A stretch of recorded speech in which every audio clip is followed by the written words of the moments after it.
न आकाश, न वायु, न जल।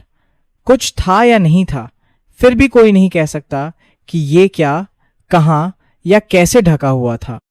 बिग बैंग थ्योरी कहती है कि विलक्षणता या सिंगुलैरिटी की स्थिति अनंत घनत्व का एक अज्ञात क्षेत्र, ब्लैक होल के रहस्यमय कोर की तरह।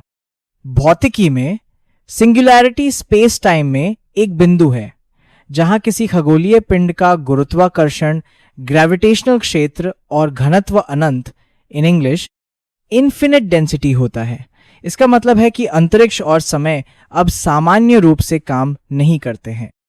जब कोई आकाशगंगा या विशाल तारा ब्लैक होल में गिरता है तो यह पदार्थ को अत्यधिक घनत्व तक संपीड़ित करता है।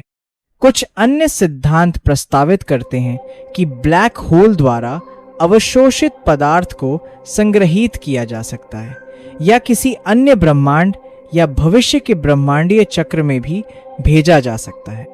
जबकि पारंपरिक बिग बैंग थ्योरी ब्रह्मांड को एक सिंगुलैरिटी से उत्पन्न होने और बाहर की ओर विस्तार करने के रूप में वर्णित करती है। कुछ सिद्धांत सुझाव देते हैं कि ब्लैक होल ब्रह्मांडीय चक्र में भूमिका निभा सकते हैं। बिग बैंग थ्योरी ब्रह्मांड के सबसे पहले निर्माण की व्याख्या नहीं करती है। बिग बैंग पिछले ब्रह्मांड के अवशेषों से उभरता है। यह ब्रह्मांड के अस्तित्व के बाद ही लागू होता है, विशेष रूप से सितारों और आकाशगंगाओं के जीवन चक्र पर, जिसमें उनकी मृत्यु और पुनर्जन्म शामिल है।